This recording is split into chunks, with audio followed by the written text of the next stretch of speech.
What's going on, guys? Welcome back to the channel. In today's video, we're going to be putting the engine into the truck.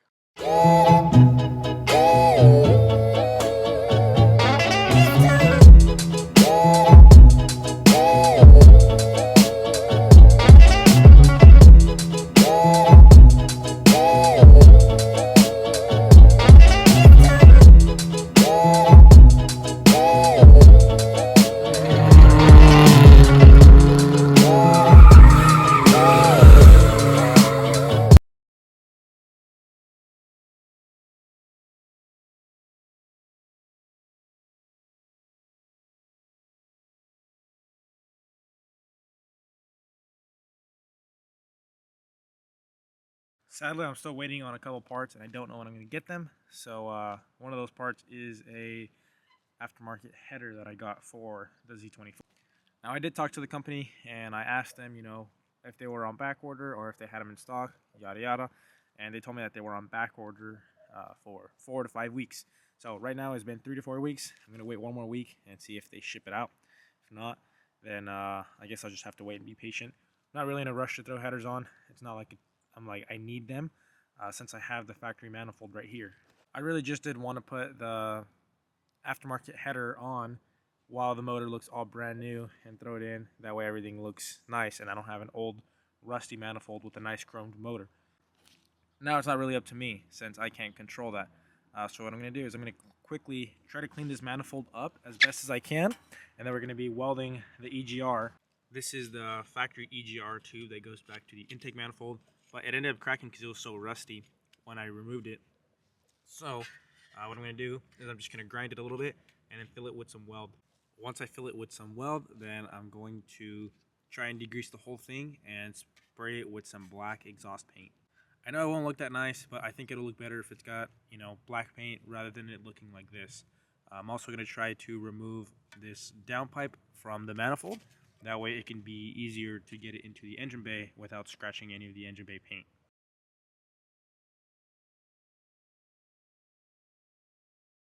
And there we go, all welded up. I just got done putting the new rear main seal on there. I didn't really show you guys. To get it out, you just stick a pick in there and just pry it out. Super simple. To put it back in, you want to make sure that you use some engine oil on the outside of it and on the inside, so when you slide it in, it doesn't tear. And then obviously slowly tap it in with a soft surface, like maybe like a wooden. I used this because I just had it laying around. A wood wire brush, but yeah, just a little 2x4 and smack it in slow. Now I'm going to be replacing the pilot bearing, which is this little guy in here. Over time, this tends to wear out, and this is where the input shaft for the transmission goes. So over time, it'll start to vibrate, and it could break your shaft off your transmission. I'm going to be showing you guys a old school trick that I've done in the past that works really good, and it's super cheap. You get yourself a piece of bread, doesn't matter. This is just a piece of obviously a hot dog bun, but you just get it and you shove it in there, and then you use something that won't allow it to fall back out. For example, something like this. You just make sure that it fits in there tight and you just hammer it in, and over time the bread will start to compress, and at first it's going to feel like you're not doing anything, but after a little bit of while of just keep shoving bread in there and hammering it in, shoving bread and hammering it in, eventually you'll see that it'll start to push the pilot bearing out. And then to get all the bread out, you just stick a pick in there, get all the bread out, and then hammer in your new pilot bearing. And it's super simple and easy. Now, they do make a tool to remove this. It's like a little hook that spreads. So it goes inside, you spread it open on the back side of the hook, and just pull it out with a slide hammer. I don't have one, so I'm going to be using bread. So I got this bolt right here, and it fits very tight. You can see there's like no side to side. It's just up and down.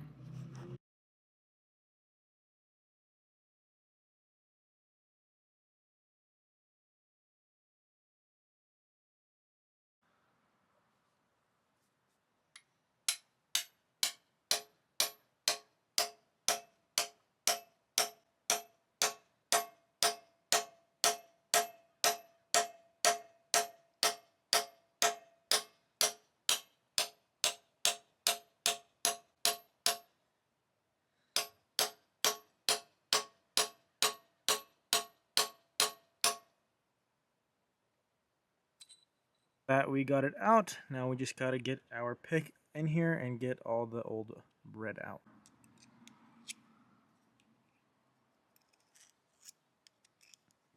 And the good thing about bread is once it gets all smashed up, it kind of like clumps up, so it's not like you have to sit there for hours picking it out. It's gonna be kind of hard to see in there, but it's now all clean. And to get the new one in, we're simply going to get a socket that fits right over the edge of it, something like that, and then we're simply just going to hammer it in.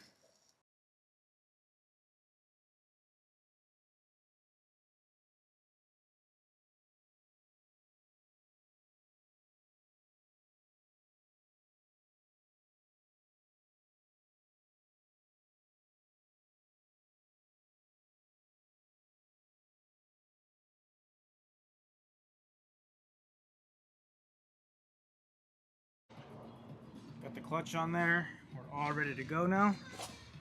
Got the motor mounts on there too, just loosely on there, that way you can get those pretty easy. Got the truck jacked up, got it on some jack stands, that way I can move around the transmission with the jack in the bottom, gives me a little bit more space. So now it's time to just put the motor in, I guess. Let's do this.